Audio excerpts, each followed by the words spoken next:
Shalom, blessed people. Kita mengucap syukur kepada Tuhan karena kita sudah merayakan dan juga memperingati hari Jumat Agung serta Paskah kebangkitan Tuhan Yesus dengan baik. Saya sungguh berdoa supaya setiap firman yang sudah kita terima itu boleh kita terapkan di dalam kehidupan kita sehari-hari, karena firman Tuhan mengatakan berbahagialah orang yang bukan hanya menjadi pendengar firman, tetapi juga pelaku firman yang setia.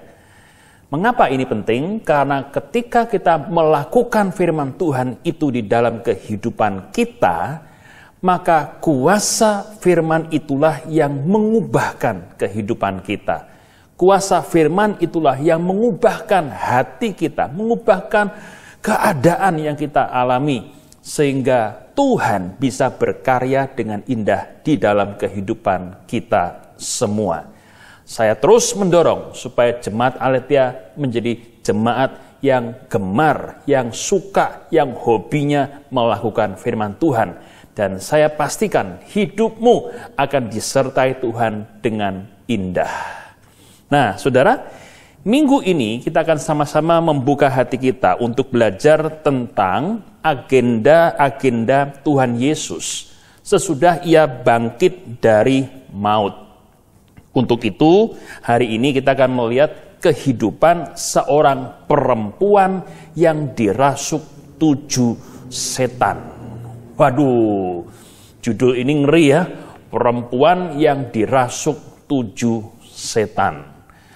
Kalau Anda melihat orang yang dirasuk 1 setan aja, udah ngeri situasi dan kondisinya. Teriak-teriak, tidak karuan, manifestasi, ngeri pokoknya. Nah ini kok ada 7 setan yang merasuk seorang perempuan. Namun saudara, kalau kita perhatikan kisah perempuan yang spesial, yang istimewa ini, ternyata Tuhan Yesus mengasihi perempuan ini, sehingga hidupnya dipulihkan Tuhan secara luar biasa. Nah, saudara, kita memperhatikan, saudara, di dalam firman Tuhan, setelah Tuhan Yesus bangkit dari kematian di hari Paskah, Tuhan Yesus itu sebanyak 10 kali menampakkan diri kepada murid-muridnya dalam jangka waktu 40 hari. Ya. Jadi setelah hari Paskah, Tuhan Yesus bangkit dengan penuh kemuliaan. Selama 40 hari lamanya, Tuhan Yesus ini menampakkan diri kepada beberapa murid-muridnya, baik secara pribadi maupun secara kelompok. Nah, mungkin Anda bertanya, apa tujuan daripada Tuhan Yesus itu menampakkan diri dengan tubuh kebangkitannya kepada orang-orang? Jangan-jangan ada di antara kita yang berpikir, oh Tuhan Yesus mungkin mau gagah-gagahan. Nih, saya udah bangkit dari maut, hebat kan? Atau dalam zaman sekarang istilahnya mau flexing, pamer. Nih loh, aku hebat, bisa mengalahkan maut, lihatlah aku, hebat kan? Hebat kan? Atau juga ada orang yang berpikir, mungkin Tuhan Yesus menampakkan diri kepada banyak orang selama 40 hari itu untuk balas dendam. Menunjukkan betapa hebatnya kuasanya kepada orang-orang yang tadinya jahat sama dia. Kepada orang-orang yang mau mencelakakan dia supaya mereka gigit jari, supaya mereka merasa down. Apakah seperti itu motivasi Tuhan Yesus ketika ia menampakkan diri setelah ia bangkit? Tentunya ya tidak. Mungkin kalau Tuhan Yesus itu manusia seperti kita ini motivasinya ya seperti itu. Namun kita harus mengingat bahwa Yesus itu adalah 100% manusia, tapi juga 100% Allah. Sehingga segala sesuatu yang Tuhan Yesus lakukan itu punya tujuan-tujuan ilahi di dalamnya. Jelas saudara? Karena itulah saudara, hari ini kita akan melihat tujuan Yesus itu apa sih untuk menampakkan diri kepada orang-orang. Yang pertama, kepada orang percaya, Tuhan Yesus menampakkan dirinya untuk menguatkan murid-muridnya. Murid-murid yang tadinya down, yang tadinya sedih karena kematian gurunya, ketika mereka berjumpa Yesus dengan tubuh kebangkitan, mereka akan diangkat kembali imannya. Mereka akan dikuatkan kembali sehingga mereka boleh bersemangat kembali melayani Tuhan. Demikian juga saudara, Yesus itu bangkit kemudian menampakkan diri kepada orang percaya untuk apa? Menggenapi firman-Nya dan untuk mengkonfirmasi tentang kerajaan Allah yang begitu ilahi, yang begitu luar biasa di muka bumi ini. Sehingga apa? Orang percaya boleh semakin mantap imannya, percayanya kepada pengajaran Tuhan Yesus Kristus yang terbukti. Nah, ini satu hal yang penting sekali. Kemudian, saudara, aspek yang kedua, Tuhan Yesus juga menampakkan diri bagi orang-orang yang tidak percaya. Untuk apa? Untuk memanggil mereka menjadi murid-Nya. Di sini kita melihat, saudara, ketika orang-orang yang belum percaya mendengar kisah-kisah dari murid-murid Yesus yang sudah melihat Tuhan Yesus bangkit, maka mereka akan menjadi penasaran, mereka akan bertanya ada apa sebenarnya yang terjadi, dan disitulah mereka mendapatkan kesaksian tentang hebatnya Tuhan Yesus Kristus, sehingga banyak di antara mereka yang percaya kepada Yesus dan menjadi murid-Nya. Jadi ini tujuan Tuhan Yesus menampakkan diri kepada manusia setelah Ia bangkit. Untuk itu, saudara, mulai minggu ini dan beberapa minggu ke depan, kita akan belajar tentang makna penampakan Tuhan Yesus ini, supaya kita mengerti akan kehendak Tuhan yang terbaik di dalam kehidupan kita. Nah, hari ini saya mengajak Anda semua untuk melihat penampakan Tuhan Yesus pertama kali pada hari Minggu Paskah kepada seorang perempuan yang bernama Maria Magdalena. Sebagaimana sudah saya katakan pada judul di atas tadi, Maria Magdalena ini adalah seorang perempuan yang pernah dirasuk 7 setan. Masa lalunya mengerikan, namun saat ia berjumpa dengan Tuhan Yesus, hidupnya dipulihkan. Nah, kalau kita melihat di dalam Yohanes pasal yang ke-20, pada ayat yang ke-14 sampai ayat yang ke-16, kita melihat pada waktu Minggu pagi saat Tuhan Yesus bangkit, suasana di taman pemakaman daripada Yusuf Arimatia itu begitu sepi. Dan datanglah seorang wanita namanya Maria Magdalena datang ke kuburan untuk merempahi kubur itu. Nah, saudara, apa yang terjadi di sana itu menjadi satu kesaksian yang luar biasa bagi banyak orang. Karena apa? Karena Maria Magdalena, salah satu murid Yesus yang setia ini, berjumpa Yesus dengan tubuh kebangkitan untuk pertama kalinya. Yuk kita akan lihat ayat ini dan membaca sama-sama. Sesudah berkata demikian, ia, yaitu Maria Magdalena, menoleh ke belakang dan melihat Yesus berdiri di situ. Tetapi ia, yaitu Maria, tidak tahu bahwa itu adalah Yesus. Kata Yesus kepadanya, "Ibu, mengapakah engkau menangis? Siapakah yang engkau cari?" Nah, Maria ini nggak ngeh, Maria nggak sadar bahwa pria yang ada di hadapannya adalah Yesus yang sudah bangkit. Malah dikira tukang kebon, saudara. Kita lihat selanjutnya. Maria menyangka orang itu adalah penunggu taman. Lalu berkata kepadanya, "Tuan, jikalau Tuan yang mengambil dia, katakanlah kepadaku di mana Tuan meletakkan dia, supaya aku dapat mengambilnya." Si tukang kebun ini malah dikira mencuri mayat Yesus. Karena dilihat mayatnya sudah nggak ada. Namun, perhatikan apa kata-kata Yesus kepada wanita ini. Kata Yesus kepadanya, Maria.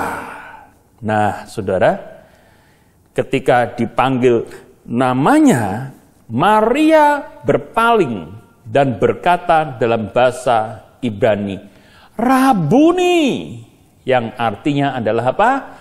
Guru. Nah, saudara, disinilah kita melihat satu kisah yang indah bagaimana Tuhan Yesus menampakkan dirinya kepada Maria Magdalena. Ini satu hal yang sangat indah. Karena apa? Karena saksi pertama dari kebangkitan Tuhan Yesus itu bukan orang-orang besar, bukan orang-orang hebat, bukan murid-murid pria yang lain. Tapi Tuhan Yesus justru memilih Maria Magdalena yang berasal dari Magdala ini, yang daripadanya Tuhan pernah mengusir 7 roh jahat untuk menjadi saksi pertama akan kebangkitannya. Nah, saudara, kalau kita memperhatikan kehidupan Maria Magdalena, setelah dibebaskan dari roh jahat, Maria Magdalena ini jadi murid yang setia mengikut Yesus. Kemanapun Yesus pergi, kemanapun Yesus ada, dia ikut bersama dengan murid-murid yang lain untuk membantu di dalam pelayanan. Demikian juga, Maria Magdalena ini juga merupakan salah satu saksi kunci dari penyaliban dan kematian Tuhan Yesus. Dan ia tahu persis di mana mayat Yesus dibaringkan di dalam kuburannya. Sehingga pagi itu ia datang untuk memberikan rempah-rempah bagi Yesus. Dari kisah yang indah yang kita sudah baca dan renungkan ini, mari kita akan sama-sama menarik beberapa pelajaran penting. Kenapa Yesus menampakkan diri kepada seorang perempuan yang namanya Maria Magdalena? Yang pertama, saudara, kita belajar.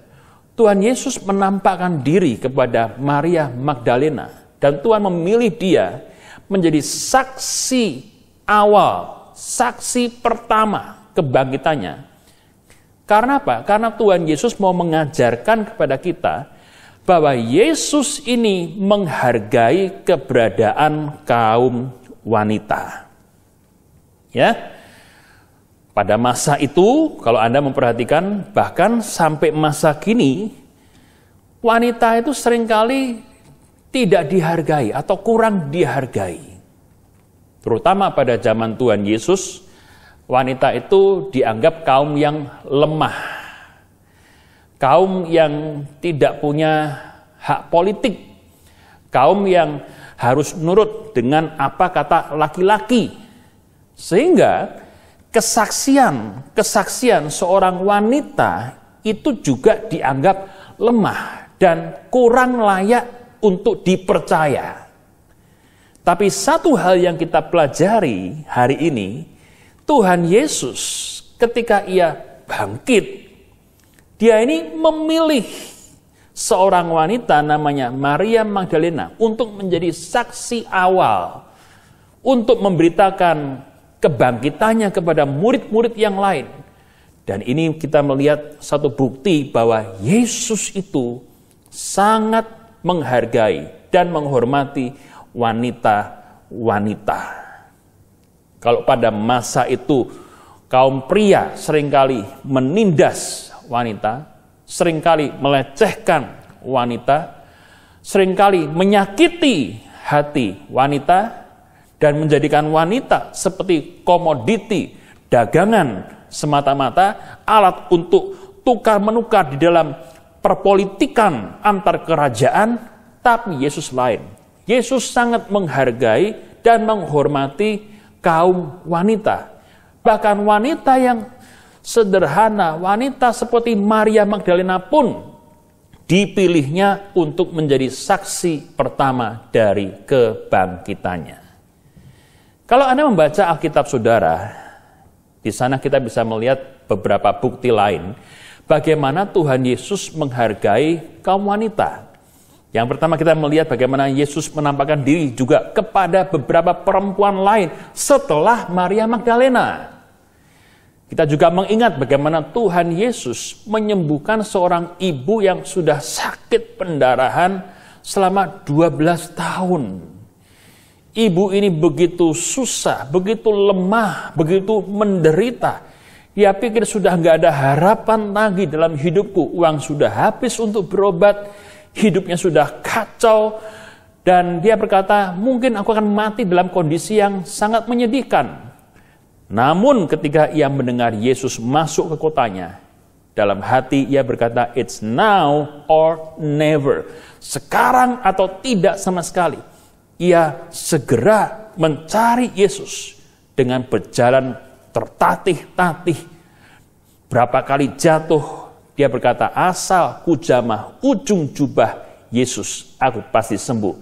Dan tahukah Anda, mujizat terjadi. Wanita ini disembuhkan oleh Tuhan Yesus. Luar biasa kisah yang inspiratif ini. Demikian juga kita mengingat bagaimana Yesus itu menawarkan air kehidupan kepada seorang perempuan yang terkenal tukang kawin cerai di kota Sikar. Sikar itu artinya kacau. Seorang wanita yang reputasinya buruk, seorang wanita yang dianggap sampah masyarakat, dijauhi, namun Yesus tetap mengasihi dan menghargai wanita ini, bahkan memberikan kepadanya hidup yang baru. Jadi pelajarannya apa saudara? Dengar baik-baik. Yesus itu menciptakan manusia, perempuan, Hawa, itu segambar dan serupa dengan Allah, imago Dei. Sama halnya dengan Adam, laki-laki. Di sini kita belajar apa? Di mata Tuhan, kaum wanita itu sama martabat dan berharganya dengan pria. Ini pelajaran yang harus kita pegang baik-baik. Di mata Tuhan, kaum wanita dan kaum pria itu derajatnya sama. Enggak kaum laki lebih tinggi, kaum perempuan lebih rendah, tidak. Tapi sama-sama di hadapan Tuhan berharganya. Itu sebabnya, saudara, kalau kita aplikasikan di dalam kehidupan sehari-hari, kita juga harus melakukan hal yang sama. Kan kalau kita nyanyi lagu, berikanku hati seperti hatimu, berikanku mata seperti matamu. Ya, kalau hati Tuhan menyamakan antara pria dan wanita, kita pun juga harus melakukan yang sama. Hargailah kaum wanita, hormatilah kaum wanita, ya, junjung tinggi martabat mereka sebagaimana kita kaum pria melakukannya untuk diri sendiri. Supaya apa? Tercipta keharmonisan di dalam kehidupan kita sehari-hari. Bisa bilang amin, saudara? Hai suami-suami, hargailah istrimu. Hai saudara-saudaraku, hargailah ibumu sebagaimana engkau juga menghargai bapamu. Kenapa? Di hadapan Tuhan mereka sama-sama berharga. Kita pria dan wanita diciptakan segambar dan serupa dengan Allah untuk dipanggil melakukan hal-hal yang baik, diperlengkapi untuk melakukan segala kebaikan, menjadi saksi-saksi Tuhan bagi dunia ini. Bisa bilang amin? Haleluya. Buat firman Tuhan yang sangat indah. Itu pelajaran yang pertama. Bahwa Tuhan juga sangat menghargai kaum wanita. Itu sebabnya ia menampakkan diri kepada Maria Magdalena. Nah, yang kedua, saudara, di sini kita belajar bahwa kebangkitan Yesus itu membuktikan bahwa firman Tuhan yang kita miliki itu 1000% akurat dan dapat dipercaya. Sekali lagi ya, saya katakan di sini, Alkitab kita itu bukan buku kuno. Alkitab kita itu adalah firman Allah yang keluar dari hatinya Tuhan, yang diberikan bagi kita untuk menuntun, untuk memperingatkan, dan untuk mendidik kita di dalam kebenaran. Karena itu, jangan pernah ragukan firman Tuhan di dalam kehidupan kita. Saya kasih satu bukti, saudara. Peristiwa kematian dan kebangkitan Yesus telah dinubuatkan 700 tahun sebelum peristiwa ini terjadi. Baca Yesaya 53 ayat 9-10. Orang menempatkan kuburnya di antara orang-orang fasik, dan dalam matinya ia ada di antara penjahat-penjahat. Sekalipun ia, yaitu Yesus, tidak berbuat kekerasan dan tipu tidak ada dalam mulutnya. Tetapi Tuhan berkehendak meremukkan dia dengan kesakitan. Apabila ia menyerahkan dirinya sebagai korban penebus salah, ia akan melihat keturunannya. Umurnya akan apa? Lanjut terus. Dan kehendak Tuhan akan terlaksana olehnya. Pada waktu kapan? Pada waktu Tuhan Yesus bangkit dengan penuh kemuliaan. Nah, saudara, ini satu bukti bahwa nubuat-nubuat yang sudah ada, bahkan sejak ratusan tahun sebelum peristiwa kebangkitan Yesus, itu digenapi secara sempurna. Nah, saudara, kalau Anda juga melihat di dalam Matius 16 ayat yang ke-21, sejak waktu itu, Yesus mulai menyatakan kepada murid-muridnya bahwa ia harus pergi ke Yerusalem dan menanggung banyak penderitaan dari pihak tua-tua, imam-imam kepala, dan ahli-ahli Taurat. Lalu dibunuh dan dibangkitkan pada hari keberapa? Hari yang ketiga. Dan itu sungguh-sungguh terjadi lewat hari Paskah yang minggu lalu sudah kita peringati. Jadi aplikasinya begini, saudara. Jangan pernah meragukan kuasa firman Tuhan yang membangkitkan, menuntun, serta memperbaharui hidup kita. Kita harus sungguh-sungguh percaya akan firman Tuhan, dan saya percaya kok, saudara, ketika kita hidup takut akan Tuhan, mencintai firman-Nya, Tuhan akan kasih kita hati yang bijaksana, khususnya menghadapi segala tantangan di dalam dunia ini seperti sekarang ini. Saya kasih contoh, saudara. Kalau firman Tuhan berkata, hari-hari ini adalah hari-hari yang jahat, dan di akhir zaman engkau akan mendengar deru perang, seperti yang ditulis dalam Matius pasal yang ke-24 ayat yang ke-6, respon kita harus percaya akan hal ini. Kenapa? Karena kita ngerti, kalau kita belajar firman Tuhan, Tuhan Yesus itu sudah semakin dekat kedatangannya yang kedua kalinya. Siapa yang nyangka, saudara, tahun lalu tahun ini terjadi peperangan yang sangat dahsyat antara Rusia dengan Ukraina. Siapa yang nyangka, saudara, bahwa ekonomi seluruh dunia itu terpengaruh karena peperangan antara dua negara ex-Uni Soviet ini. Terpengaruh semua, Eropa terpengaruh, ya, bahkan Asia pun terpengaruh sampai ke Indonesia. BBM naik itu kan imbas dari itu semua. Semua barang naik, semua bahan-bahan makanan naik, itu juga imbas dari peperangan itu semua. Dan bahkan, saudara, kalau kita mencermati berita akhir-akhir ini, kita harus banyak-banyak berdoa. Karena apa? Karena China ini sedang cukup tegang situasinya dengan Taiwan. Nah, orang berkata ini yang ditakutkan bisa terjadi perang sewaktu-waktu. Kalau Anda membaca berita, kaget, kok bisa ya begini? Tapi kalau kita yang belajar firman Tuhan, kita sudah ngerti. Karena apa? Sudah diperingatkan Tuhan jauh-jauh hari. Karena itu, apa yang Tuhan mau? Tuhan mau kita ini makin sungguh-sungguh ibadahnya kepada Tuhan. Kita ini harus siap siaga. Supaya apa? Supaya ketika Tuhan Yesus datang, kita ini siap dan diangkat ke surga. Jangan malah santai-santai, ya terus-menerus berbuat dosa, memuaskan hawa nafsu. Jangan, saudara. Firman Tuhan menegur kita. Firman Tuhan mengingatkan kita. Supaya apa? Kita hidup bijaksana di akhir zaman. Ojo ngeyel kalau Tuhan berfirman di dalam hidupmu.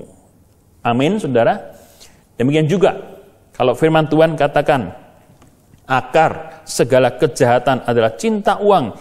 Karena memburu uang, beberapa orang sudah menyimpang dari iman dan menyiksa diri dengan berbagai-bagai duka. 1 Timotius 6 ayat yang ke-10. Apa respon kita ketika melihat ayat ini? Percaya dan mengamini. Memang kita butuh uang. Uang itu netral, saudara. Tapi kalau dikatakan cinta akan uang, kita kepengen mendapatkan untung besar dengan cara yang sangat mudah. Cuan besar dengan yang sangat mudah. Orang bisa jatuh dalam berbagai-bagai pencobaan, kesusahan, penderitaan. Kenapa? Karena tergiur dengan cara-cara singkat menjadi kaya. Hari-hari ini kan kita melihat begitu banyak orang Kristen juga yang kena robot trading. Dan begitu banyak penderitaan di sana. Gereja juga banyak yang mengalami hal yang seperti ini. Namun kalau kita melihat, sesungguhnya jauh-jauh hari firman Tuhan sudah kasih tahu sama kita, hati-hati. Masalahnya manusia itu seringkali ngeyel. Firman ya didengar, khotbah ya didengar, tapi tidak melakukannya. Sehingga apa? Hati kita melekat kepada mamon, dan akhirnya mamon itulah juga yang menjerumuskan begitu banyak orang, termasuk orang percaya. Hati-hati, saudara, dengan kehidupan kita. Demikian juga, saudara, kalau Anda membaca di dalam Lukas pasal yang ke-21 ayat yang ke-10 dikatakan, Yesus berkata kepada mereka, bangsa akan bangkit melawan bangsa, dan kerajaan melawan kerajaan, dan akan terjadi gempa bumi yang dahsyat, dan di berbagai tempat akan ada penyakit sampar dan kelaparan. Itu ya, pada waktu makin mendekati akhir zaman, situasi dunia ini semakin kacau. Ada perang, ya kan? Ada bencana alam, gempa bumi, penyakit-penyakit yang aneh-aneh. Dan yang saya garis bawahi di sini, saudara, Alkitab sudah memperingatkan tentang bahaya bala kelaparan. Sebelum saya mempersiapkan khotbah ini, saudara, saya membaca satu headline yang harus kita perhatikan dengan sungguh-sungguh, yaitu bahwa Yordania itu bergabung dengan Israel untuk menyimpan gandum, bahan-bahan makanan dalam jumlah yang sangat besar untuk persiapan kalau ada global famine, kelaparan global di seluruh dunia. Ini berita tanggal 13 April 2022. Artinya apa? Negara-negara itu sudah mulai melihat ke depan akan adanya bahaya kelaparan. Dan ini Alkitab sudah menubuatkan akan hal ini. Kita lihat barang-barang kebutuhan sehari-hari itu naik. Bahkan di beberapa negara itu sudah mulai langka, saudara, bahan makanan.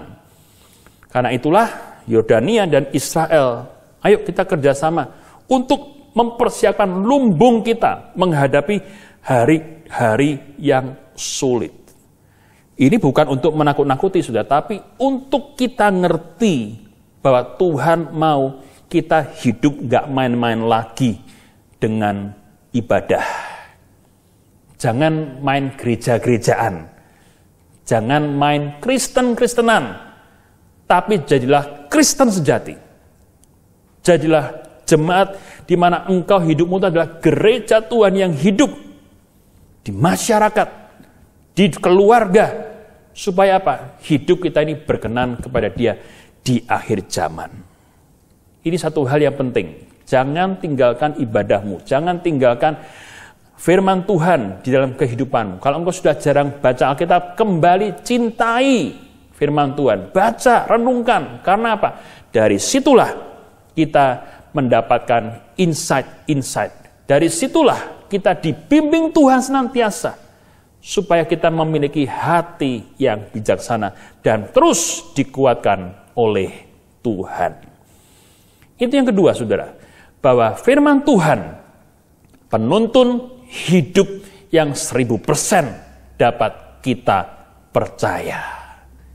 Kemudian, saudara, pelajaran yang ketiga dari kisah penampakan Yesus kepada Maria Magdalena adalah Tuhan Yesus sanggup mengubah hidup yang sudah sangat amburadul, hidup yang sudah sangat rusak menjadi indah. Kalau Anda melihat kebudayaan Jepang, di dalam kebudayaan Jepang itu ada satu seni memperbaiki dan memperindah barang-barang yang sudah pecah atau rusak, khususnya dalam hal ini keramik. Nah, kalau ada vas tanah liat yang jatuh kemudian pecah, maka di tangan seorang artis kintsugi, ya, kintsugi itu artinya menyatukan segala yang pecah dengan seni. Maka pecahan-pecahan vas itu nggak dibuang, tapi disatukan lagi, dilem kembali dengan lem berwarna emas.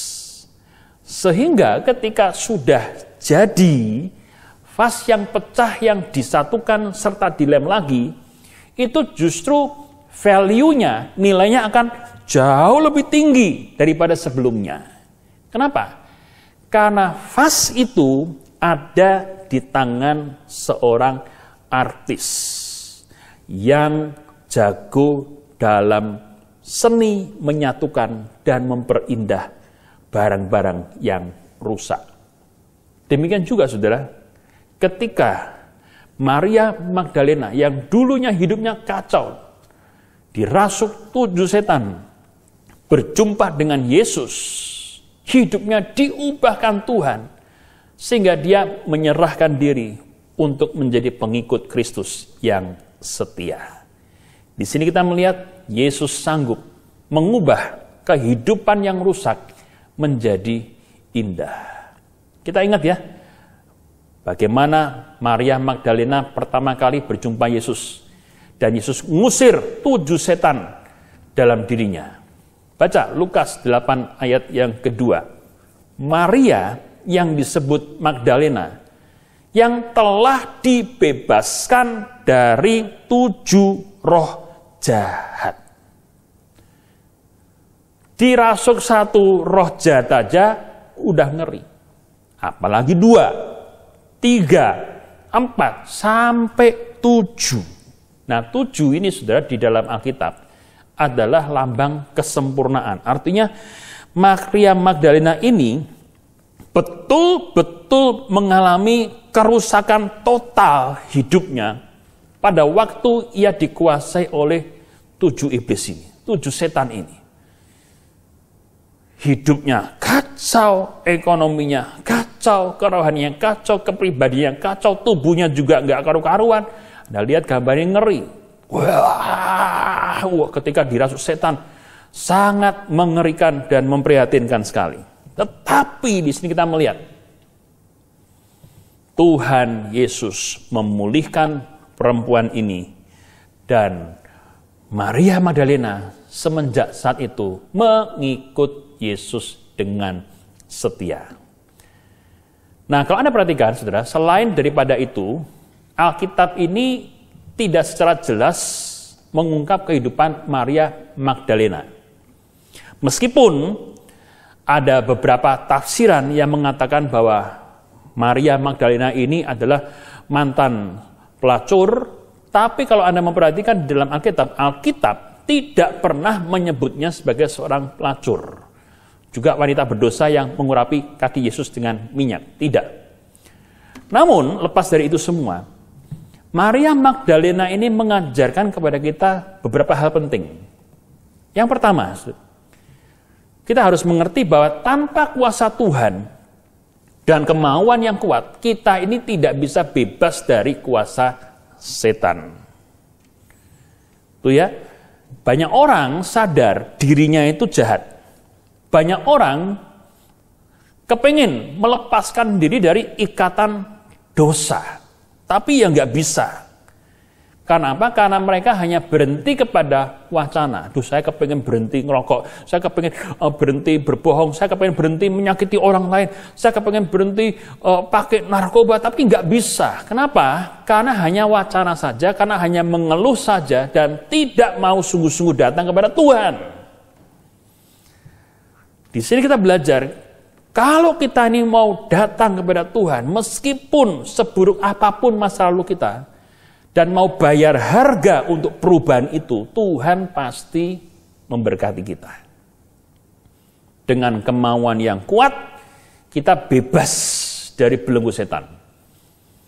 Namun kalau kita hanya kepingin, tapi tidak mau datang kepada Tuhan, ya kuasa dosa itu akan terus-menerus menyeret kita semakin dalam. Karena tokoh kita hari ini adalah seorang perempuan, maka saya akan berikan beberapa contoh 4 perempuan terjahat di dalam sejarah. Di sini kita melihat the total depravity of mankind, kerusakan manusia secara rohani, secara psikologis yang begitu luar biasa karena dosa. Contoh yang pertama, saudara, ini Elizabeth Bethany. Dia ini adalah seorang pembunuh berantai top dari Hungaria. Ia membunuh ratusan gadis muda selama 25 tahun demi ritual awet muda. Kepingin awet muda, dia punya ritual dari setan, dan tega membunuh ratusan gadis muda. Waduh, saudara, di mana hati nurani Elizabeth Bethany ini? Namun itulah yang terjadi. Kuasa setan menariknya semakin dalam. Perkenalkan juga ini, Irma Gris, penjaga senior kamp konsentrasi Auschwitz pada waktu Perang Dunia Kedua. Hobinya apa? Menyiksa dan membunuh tahanan dengan gas beracun. Setiap kali membunuh, menyiksa orang-orang Yahudi di gas chamber, di kamar gas beracun, itu nafsunya itu bergejolak dan dia berkata, puas saya melihat orang-orang mati dengan penuh penderitaan. Ini ngeri, saudara. Akibat dosa orang bisa begitu jahat, dan tanpa Tuhan manusia gak bisa lepas dari dosa-dosa yang keji seperti ini. Kemudian ada yang namanya juga Bell Guns, pembunuh berantai paling produktif di Amerika. Hatinya ini serakah banget, saudara.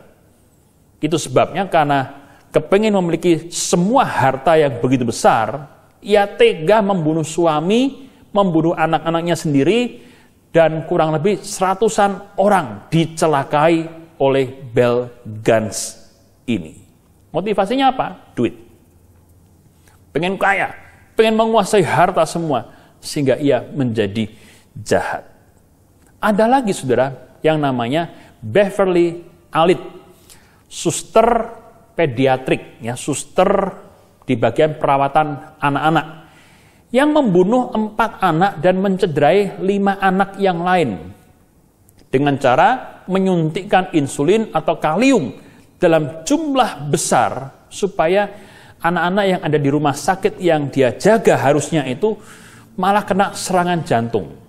Kalau belum mati juga dicekik sampai mati. Karena apa? Karena kejahatan hati dan motivasi yang mengerikan di dalam kehidupannya. Ini sudah tanpa kuasa Tuhan, dosa akan menyeret kita semakin ngeri lagi. Namun kalau kita melihat Maria dari Magdala ini, ketika dia berpaling kepada Yesus, ia dilepaskan dari 7 setan itu. Dan ia bertobat mengikut Yesus. Hebatnya apa saudara? Pertobatan Maria itu konsisten. Yuk katakan sama-sama yuk. Konsisten. 1, 2, 3. Konsisten. Ada 2 macam pertobatan saudara. Yang pertama, pertobatan secara emosional. Ikut KKR. Pujiannya menyentuh. Khotbahnya menyentuh. Ditanya, siapa yang mau maju ke depan? Terima Yesus sudah bertobat.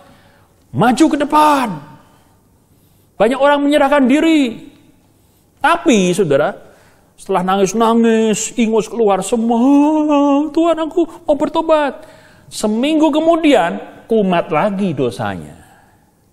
Berapa lama kemudian, dia sama persis seperti sebelum dia ikut KKR. Tidak pernah sungguh-sungguh bertobat dan meninggalkan hidup lama serta dosa-dosa. Berapa banyak orang Kristen yang modelnya kayak gitu. Bertobat hanya tahan berapa lama saja, tapi kemudian kembali kepada dosa yang lama. Kenapa? Godaannya terlalu besar dan fondasinya tidak kuat. Namun saudara, Maria Magdalena ini mengalami pertobatan sejati. Ia menerima Yesus sebagai Tuhan dan Juru Selamatnya, dan 7 setan dilepaskan, dan dia bayar harga memikul salib. Dan dia berkata, aku tidak akan pernah mau kembali kepada hidupku yang lama. Dia konsisten, dia terus setia sampai saat yang terakhir. Itulah yang Tuhan mau di dalam kehidupan kita. Nah kemudian saudara, Maria Magdalena ini dipilih Tuhan untuk menjadi saksi pertama. Bukan karena dia ini tidak spesial, dia spesial. Kenapa? Karena Tuhan Yesus ngerti. Maria Magdalena ini adalah orang yang setelah ditolong, yang setelah dipulihkan, punya hati bersyukur dan suka melayani. Bagi Maria Magdalena, melayani Tuhan itu bukanlah beban, tapi satu sukacita yang besar. Maria Magdalena setelah dia dipulihkan, dia ikut rombongan Yesus beserta dengan wanita-wanita yang lain. Ngapain? Memasak itu menjadi tugasnya setiap hari. Kayak rombongan Tuhan Yesus pergi ke sini, pergi ke sana kan yang harus makan juga.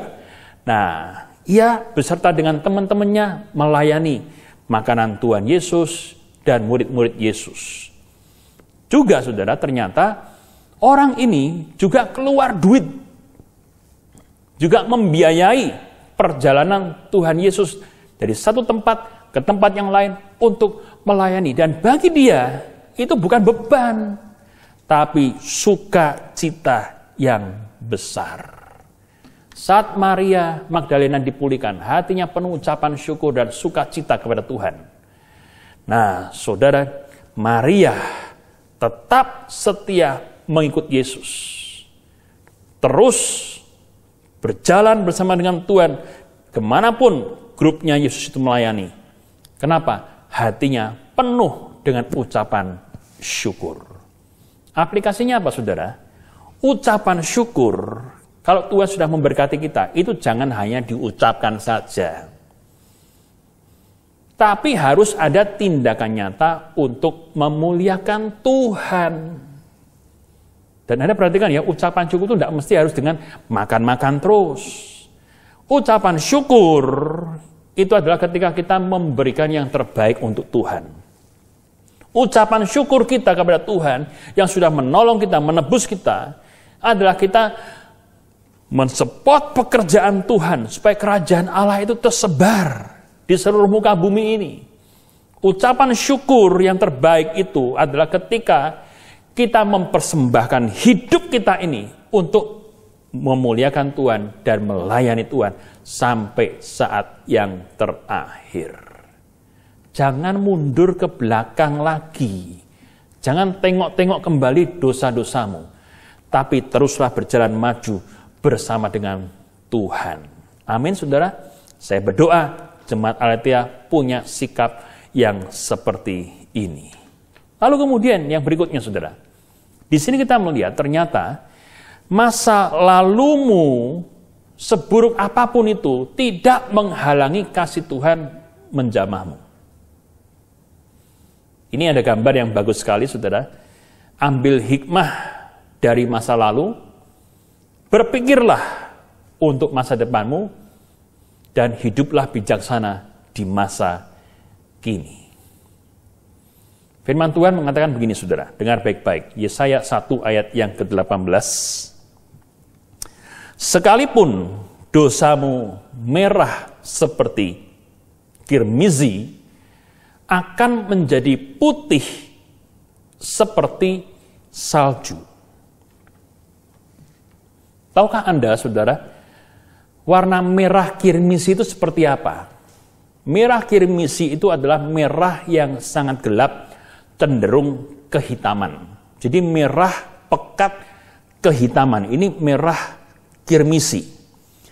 Dan warna merah kirmisi ini didapat dari telur hewan serangga seperti kepik itu, saudara, yang namanya Coccus ilicis. Coccus ilicis. Ini serangga kecil yang hidup di kawasan sebelah timur Laut Tengah.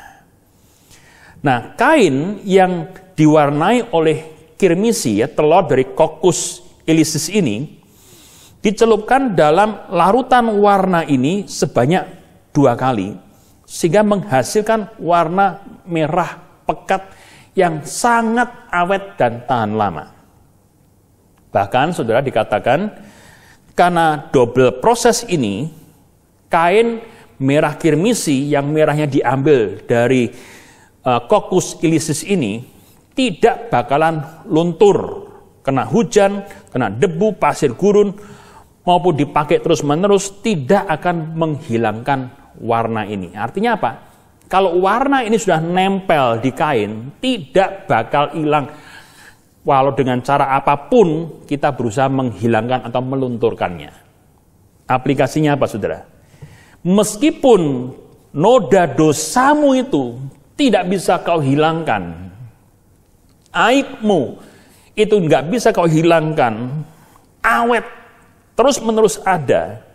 Tapi kalau kita mau datang di hadapan Tuhan, Tuhan mampu menghapuskan dosa-dosamu yang semerah kirmisi itu. Dan Tuhan katakan, aku akan menjadikannya putih seperti apa? Salju. Seburuk apapun masa lalumu, sejahat apapun hidupmu di masa lalu, asal engkau mau datang kepada kasih Yesus, Tuhan itu nggak pernah menolak saudara. Tuhan akan membuka tangannya, memeluk engkau, dan memberikan hidup yang baru. Anda perhatikanlah, background Maria Magdalena ini buruk sekali. Mungkin pada waktu dia dirasuk setan, dia seringkali disebut sebagai perempuan gila di kota. Semua orang menjauhi dia. Ia dianggap sebagai sampah masyarakat yang tidak berguna. Tapi, nah ini, itu semua tidak menghalangi Yesus menjamah dan memulihkan hidupnya. Di sini kita melihat bahwa Tuhan Yesus tak pernah menolak setiap orang yang mau datang kepadanya. Tuhan Yesus mau membebaskan kita semua dari ketakutan, dari kesepian, trauma, penolakan, dosa, keputusasaan. Asal kita mau datang kepada Dia.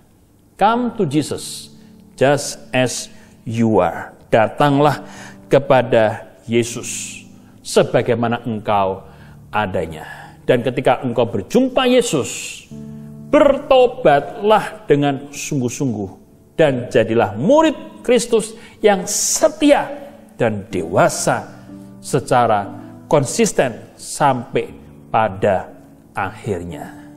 Ini penting, saudara, supaya apa? Hidup kita dari waktu ke waktu boleh semakin dewasa dipakai untuk kemuliaan Tuhan. Nah, yang berikutnya, saudara, kita ini dipulihkan untuk apa? Memulihkan juga. Ada orang yang diberkati, setelah diberkati hanya untuk dirinya sendiri, berkat-berkatnya. Lalu dia flexing, pamer.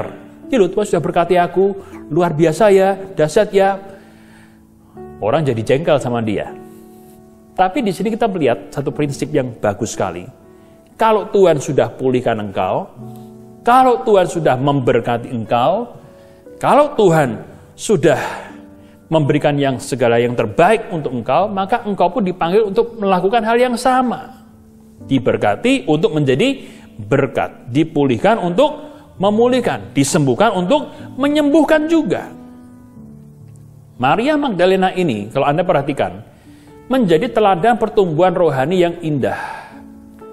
Saat dia pulih dari dirasuki setan, dia ikut Yesus.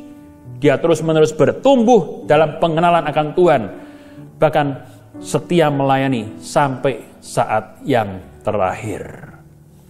Kalau Anda membaca Matius 28 ayat 10, saat menampakkan diri kepada Maria Magdalena, Yesus itu menyuruh Maria Magdalena memberitakan kabar sukacita kebangkitan ini kepada murid-murid yang lain. Tujuannya apa? Tujuannya supaya mereka juga dikuatkan. Dan pada waktu mendapat perintah itu, Maria Magdalena dengan hati yang berkobar-kobar menceritakan, menyaksikan kabar kebangkitan Yesus itu dengan penuh sukacita. Sehingga teman-teman murid-murid yang lain pun datang mencari Tuhan dan dikuatkan. Saudara, ini aplikasi yang penting di dalam kehidupan kita. Injil keselamatan itu adalah kabar baik yang Tuhan sudah berikan dalam kehidupan kita. Kalau kita sudah diselamatkan, jangan kita ini hanya menikmati berkat ini sendirian. Tapi bagikanlah kasih Kristus. Bagikanlah Injil keselamatan itu kepada orang-orang yang ada di sekitar saudara. Entah itu saudara Anda, famili Anda, teman Anda. Supaya apa? Mereka boleh mengenal dan dijangkau oleh kasih Kristus. Persembahkanlah hidupmu sebagai persembahan yang hidup, dan kita menjadi saksi-saksi Tuhan yang indah di akhir zaman ini. Saya bilang amin. Haleluya. Jadi kesimpulannya apa, saudara? Dari peristiwa penampakan Yesus kepada Maria Magdalena ini. Yang pertama, Tuhan Yesus menghargai kaum wanita sama derajatnya dengan pria. Yang kedua, kebangkitan Yesus membuktikan bahwa firman Tuhan akurat dan sangat dapat dipercaya untuk menuntun kehidupan saudara. Karena itu, rajinlah untuk menggali kebenaran firman Tuhan secara pribadi di dalam kehidupanmu. Karena itulah yang akan membangun kehidupan saudara. Dan yang ketiga, last but not least, Tuhan Yesus sanggup mengubah hidup yang rusak menjadi indah. Saya nggak tahu kondisi Anda seperti apa. Tapi yang saya tahu, kalau Anda datang kepada Yesus, seperti apapun kondisi Anda, Tuhan memberikan kekuatan yang baru. Tuhan akan menjamah saudara. Dan bersama dengan Tuhan, kita boleh muncul sebagai orang-orang yang lebih dari pemenang. Mari kita akan sama-sama berdoa kepada Tuhan dan minta tuntunan dan pimpinan Tuhan atas kehidupan kita. Bapa di surga, terima kasih buat kasih anugerah-Mu di dalam kehidupan kami, dan kami bersyukur buat firman Tuhan yang sudah kami terima pada hari ini. Kami belajar dari Maria Magdalena, seorang murid yang setia, seorang murid yang sudah dipulihkan Tuhan dan melayani Tuhan dengan segenap hati, melayani Tuhan dengan hidupnya, dengan penuh kesetiaan. Kami pun rindu Tuhan, setiap pribadi kami ini boleh menjadi Maria Magdalena, murid Tuhan yang setia sampai saat yang terakhir. Meteraikan firman-Mu dalam hati kami yang paling dalam Tuhan, supaya bersama dengan firman-Mu ini Tuhan, kami boleh melewati setiap tantangan hidup yang ada. Di saat kami lemah, Tuhan memberikan kekuatan. Di saat kami sedih, Tuhan yang memberikan penghiburan. Di saat kami sakit, Tuhan yang senantiasa memberikan kesembuhan dan pemulihan. Kami mau terus Tuhan berjalan bersama-sama dengan Engkau sampai saat yang terakhir. Kami percaya bersama dengan Tuhan ada jawaban. Bersama dengan Tuhan Yesus ada pertolongan tepat pada waktunya. Dan kami tidak akan dipermalukan. Akhirnya, saudaraku yang dikasihi Tuhan, terimalah segala berkat, kasih anugerah, dan penyertaan yang sempurna dari Allah Bapa, Putra, dan Roh Kudus menyertai kita sekalian hari ini sampai selama-lamanya. Katakan amin. Amin. Tuhan Yesus memberkati kita semua. Haleluya.